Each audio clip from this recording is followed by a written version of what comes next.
Students, welcome to my YouTube channel Shreyas classes. आज हम एक चैप्टर में नया टॉपिक शुरू करना है, that is hidden goodwill. Chapter हमारा चल रहा था एडमिशन ऑफ अ पार्टनर। इसमें हिडन गुडविल का कॉन्सेप्ट है। उस कॉन्सेप्ट को करने के लिए मैंने एक एग्जाम्पल फ्रेम किया है।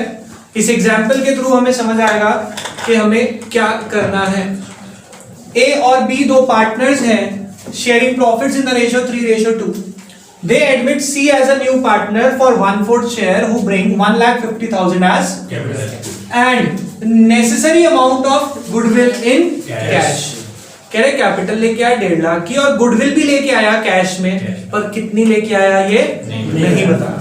अब कुछ बच्चे एग्जाम में जब ऐसा क्वेश्चन देखते हैं तो एग्जाम से पहले हिडन गुडविल जैसे कॉन्सेप्ट वो रिवाइज नहीं कर पाते और उनके दिमाग में एक चीज होती है कि हमारे टीचर्स ने या हमें सर ने बताया था कि अगर बेटा क्वेश्चन कोई आ रहा है और आपको लग रहा है कि वो गलत है तो अटेम्प्ट करके आना, अटेम्प्ट करने के पूरे नंबर होते हैं। तो बच्चा ऐसा क्वेश्चन देख के कहता है भैया क्वेश्चन आया था गलत था, मैं पूरा करके आया, मुझे पूरे नंबर मिलेंगे ना। मैंने कहा क्या गलत था कि भैया उसने कहा था कि गुडविल लेके तो आया पर कितनी लेके आया अमाउंट लिखना भूल गया। मैंने क्या करा, कैश टू कैपिटल कर दिया, फिर cash to premium for goodwill, amount नहीं था मैं खाली छोड़ा, मुझे पूरे नंबर मिलेंगे। तो जब तुम्हारे को कॉन्सेप्ट कराया गया था हिडन गुडविल का तो क्यों नहीं हुआ? क्योंकि आपका दिमाग उस टाइम कहीं और पे था। या फिर कुछ बच्चे जैसे आज क्लास पे छुट्टी में, अब वो बाद में क्या कहते हैं गुडविल तो मुझे आता है, इसकी वीडियो नहीं देखनी, छोड़ो। तो ठीक है मत देखो। अब ऐसा क्वेश्चन आता है गुडविल है नहीं तो वो क्या करते हैं एंट्री ब्लैंक छोड़ाते हैं और फिर मार्क्स नहीं मिलते। अब देखो ऐसे क्वेश्चन में मुझे क्या करना होता है, मेरे को फेयर सोल्यूशन में जनरल एंट्रीज मांगी है तो ऑब्वियसली मैं फॉर्मेट में उसका सोल्यूशन लिखने वाला हूं। Date particular, LF, debit amount, credit amount. अब मेरे से जनरल एंट्रीज मांगी हैं तो पहली एंट्री तो मैं करने वाला हूं cash account debit to C's capital, being capital brought in by C. कितनी कैपिटल लेके आया 150। दूसरी एंट्री में करने वाला हूं cash account debit to premium for, अब प्रीमियम फॉर गुडविल टू, और मैंने आपको बताया था जब ये बताया कि नया पार्टनर कितने शेयर के लिए आ रहा है, बस ये बताया हो तो हम ओल्ड रेशियो को ही सैक्रिफाइसिंग रेशियो मान लेते हैं। तो यानी कि दोनों सैक्रिफाइस करने वाले हैं, to A's capital account to B's capital account. ठीक है बेटा। तो इस एंट्री में अमाउंट कितना लिखे, देखो वो गुडविल लेके आया ये तो इन्होंने बता दिया, इसका मतलब गुडविल हिडन है। समझ आ गई बात? तो हमें वर्किंग नोट बनाना होता है। इस वर्किंग नोट को फेयर सोल्यूशन में रखना, इसके मार्क्स होते हैं। जब भी ऐसा होगा कि गुडविल की वैल्यू नहीं दी हुई, हम क्या करेंगे उस नए पार्टनर की कैपिटल आपको जरूर गिवन होगी। हम क्या लिखेंगे seize capital is equals to 1,50,000. C's share is equals to 1/4.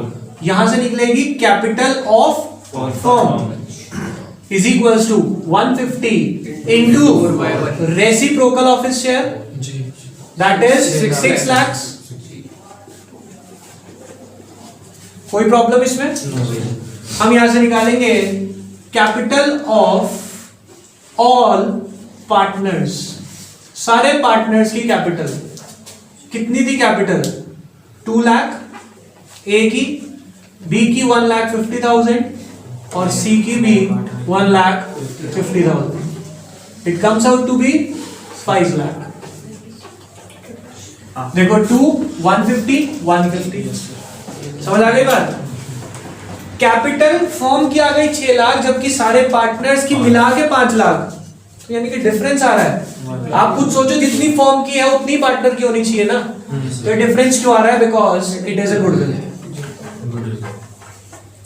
Goodwill of firm, goodwill of firm is 1 lakh. हम निकाल लेंगे C's share of goodwill is equals to 1 lakh into 1/4, it comes out to be 25,000। हम यहाँ पे एंट्री पोस्ट कर देंगे और इस 25,000 को हम डिस्ट्रीब्यूट कर देंगे in their sacrificing ratio that is 3:15 और 10। कोई प्रॉब्लम? इजी कॉन्सेप्ट है, प्रोवाइडेड दिमाग को क्लियर कट रखना कि अगर नया पार्टनर गुडविल ला रहा है, कितनी ला रहा है ये नहीं बताया, तो हमारे दिमाग में एक सीक्वेंस होना चाहिए। What is the sequence? The sequence should be, जो नया पार्टनर आ रहा है उसकी कैपिटल, उसका share, reciprocal capital of firm आ जाएगी। कैपिटल ऑफ फर्म आने के बाद हम लेंगे कैपिटल ऑफ ऑल पार्टनर्स, उसमें डिफरेंस निकालेंगे, डिफरेंस आएगा that will be the goodwill of the firm, उसमें से नए पार्टनर का शेयर और उसकी एंट्री। Is it okay? अब ध्यान से समझना, अगर मेरे पास क्वेश्चन में रिजर्व्स दिए हुए हैं, आप सब जानते हैं रिजर्व किस साइड दिए होते हैं बैलेंस शीट में? लायबिलिटी साइड, और कभी कभार एसेट साइड भी होते हैं। अगर वो लायबिलिटीज साइड वाले रिजर्व हैं तो वो प्रॉफिट होता है, क्योंकि क्रेडिट साइड में हमेशा प्रॉफिट है। तो सारे प्रॉफिट प्लस हो जाएंगे किसमें? कैपिटल ऑफ ऑल पार्टनर, क्योंकि जो प्रॉफिट होता है वो पार्टनर्स को मिल जाता है, ओनर का होता है ना प्रॉफिट। तो इसमें प्लस कर देंगे आप all profits minus all losses. अब अगर आप कहें प्रॉफिट मतलब सर क्रेडिट वाले रिजर्व और लॉसेस मतलब डेबिट वाले रिजर्व, तो सर फिर आपने प्रॉफिट क्यों लिखवाया? लिखवा देते बेटा, प्रॉफिट में मेरे को लिखवाने का एक रीजन और था, अगर रिवैल्यूएशन है आपके पास तो रिवैल्यूएशन का प्रॉफिट भी तो होता है, तो वो भी प्रॉफिट आप यहाँ पे प्लस कर देंगे और रिवैल्यूएशन का लॉस होगा तो वो माइनस कर देंगे। इस क्वेश्चन में कोई रिजर्व या प्रॉफिट के बारे में कुछ भी नहीं बताया था, तो मैंने डायरेक्टली पार्टनर्स की कैपिटल को ऐड किया। कोई प्रॉब्लम? तो आपको याद क्या रखना है, हिडन गुडविल का कॉन्सेप्ट है, पहले capital of the firm reciprocal करके, capital of all partners, capital of plus credit वाले रिजर्व माइनस डेबिट वाले रिजर्व, प्लस अगर कोई प्रॉफिट है और माइनस अगर कोई लॉस है। तो ऐसे याद रखना, ठीक है? सिंपल सी बात याद रखनी है, जब आप कैपिटल ऑफ ऑल पार्टनर्स निकालेंगे उसमें क्रेडिट वाले रिजर्व प्लस डेबिट वाले रिजर्व माइनस, सारे प्रॉफिट प्लस लॉसेस माइनस, उससे आएगी capital of all partner. Capital of firm आप निकाल ही चुके होंगे, इन दोनों कैपिटल के बीच में जो डिफरेंस होगा that will be the goodwill, और उसमें से जो नया पार्टनर आ रहा है उसका शेयर निकालें and you can post the entry. यहां पे ऐसा भी लिख सकते हैं, and he is not able to bring his share of goodwill in cash, वो अपनी गुडविल कैश में नहीं ले गया, तो क्या बात है, एंट्री तो तब भी बननी है ना, है वो भी हिडन गुडविल, पर उसका एंट्री का केस बदल जाएगा। क्या हो जाएगा? C's current account debit to premium for goodwill, premium for goodwill to sacrificing partner, sacrificing ratio. समझ आ गया? तो आज हम एक छोटा सा ही कॉन्सेप्ट कवर करेंगे क्लास में, बाकी करेंगे हम नेक्स्ट क्लास में। अभी के लिए बाय बाय।